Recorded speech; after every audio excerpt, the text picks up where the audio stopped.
Hi, this is something a bit new. I'm going to be trying out some videos, not with my face in, so I just thought I'd do this little face intro so you weren't, it wasn't too jarring.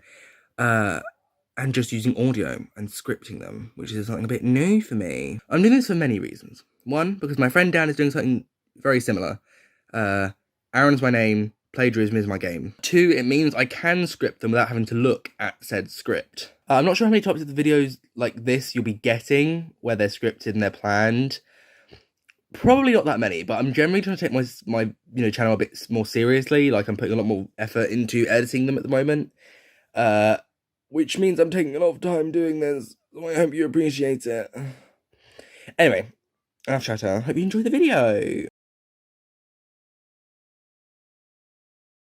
Brought to you by that rat that treats my house like a holiday home. As you can tell by my many videos on this show, my favourite programme is Bargain Hunters. I merely jest.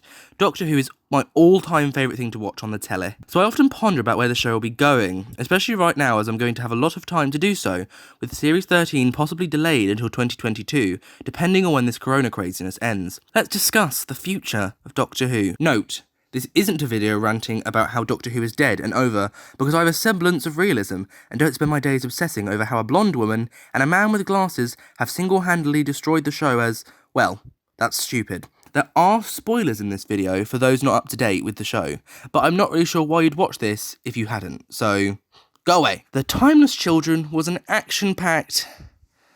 The Timeless Children was an epic... No...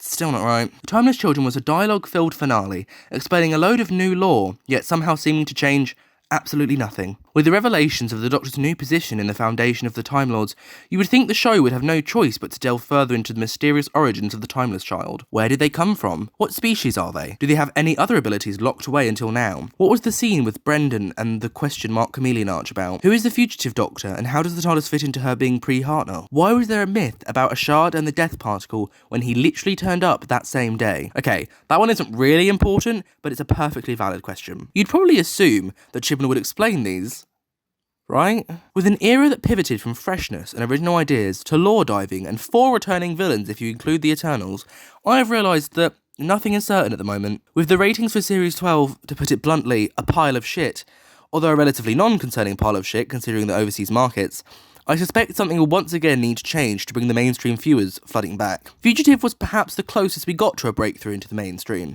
with the first Black Doctor and Doctor of Colour full stop, making a big social media splash and somehow overshadowing Jack's long-awaited return to the show. In fact, Jack didn't seem to make much of a splash at all.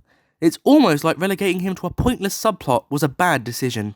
Interesting. If my memory serves me right, Fugitive was the only episode that saw a ratings jump, at least in the overnights, and that's probably because it actually got some fucking marketing.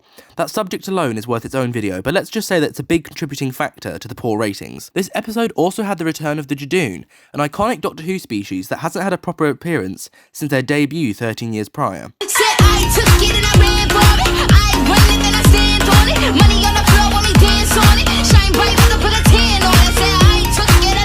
With the Daleks coming back for the festive special later this year, that will mean this year has seen 4/5 returning villains, much more impressive than the one Dalek seen in Resolution. The Jadoon even returned for a cameo in The Timeless Children, with a possible reappearance in Revolution of the Daleks, although I wouldn't hold my breath. I think if I were in charge of Doctor Who, which I dream of being someday, just you wait, I would take this episode and use it to model the next series. I would stick to these basic ideas. Number 1. Serialisation. Daniel is currently whooping, as the young ones say. With only 10 episodes a series, I feel like Doctor Who should finally take the leap into full serialisation. 6 out of 10 episodes in Series 12 were part of the main storyline, and although it did not affect the quality of the episodes individually, it did affect some of the flow of the whole series, at least in my opinion. Praxius particularly feels odd. After a huge episode featuring Jo Martin, Jadoon and Jack Harkness, suddenly having a fun little episode with no story arc relevance is a bit odd. Number 2. Smaller cast. With the companions gone, the Doctor and Ruth get to spend a lot of time together, and this smaller main cast meant there was more time for other plot elements, such as Commander Gat, and that's even with the faffing about courtesy of Harkness. With Bradley confirmed to be leaving this winter and Tosin rumoured to be joining him, that means only Yaz might be staying. I would recommend that they don't bring anyone else on board, and instead promote Jack to a series regular, maybe even a fully fledged companion for the whole series. I think the treatment of Jodie's companion trio is yet another ripe video topic, but I think most would agree there is no breathing room for 3 companions. Stick to 1 to a to push. Number 3, accessible lore. I think that Series 11's fresh vibe is a nice idea, but not well executed.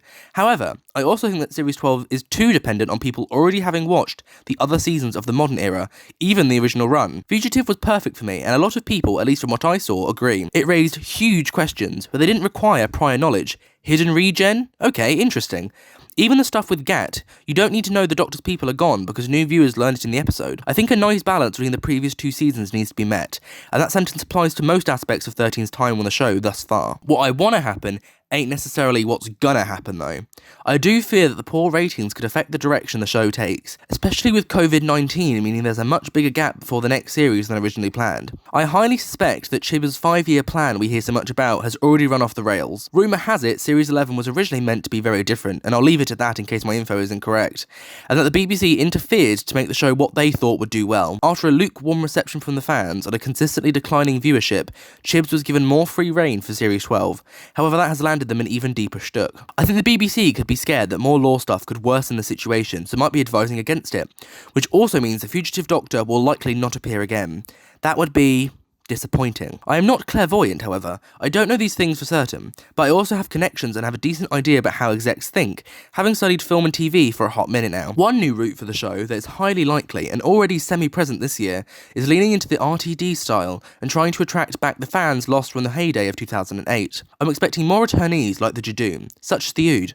I expect much more Jack, and if there are any more returning characters, they'll probably be from that era of the show, like Martha, Mickey or Gwen. I can't get much more specific with my predictions as I don't have a TARDIS of my own, and I hope to be surprised and proved wrong, but I think my safest bet is that Series 13 will be much more accessible to new viewers and contain less lore. That is unless the BBC has truly given up on mainstream appeal, which would be a silly thing to do in my humble opinion. As much as speculation can be fun, I think everyone should just try and focus on getting excited for what's to come, rather than worrying about it, and maybe try some of the extended media and what is looking to be the show's longest time away since it returned in 2005. There's a plethora of Big Finish content still being released, and a huge amount of books that I've discovered can usually be found in libraries. The 10th Doctor and Martha in particular seem to be in every library in Suffolk. Enjoy the extra time at home you've been allotted. Take up a new hobby. Finish that painting. Finally hand in that homework that was due in 2 months ago. I hope you guys enjoy this new style of video, and I look forward to making one at least once a month. If you did enjoy, please like and subscribe, or do neither, because I have no control over what you do, and wouldn't want you to feel pressured into anything. Auf Wiedersehen.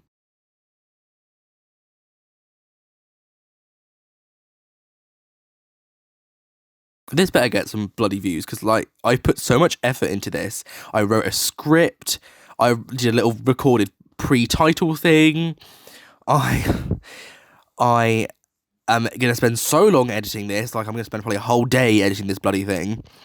Like, please, I'm begging you. Please.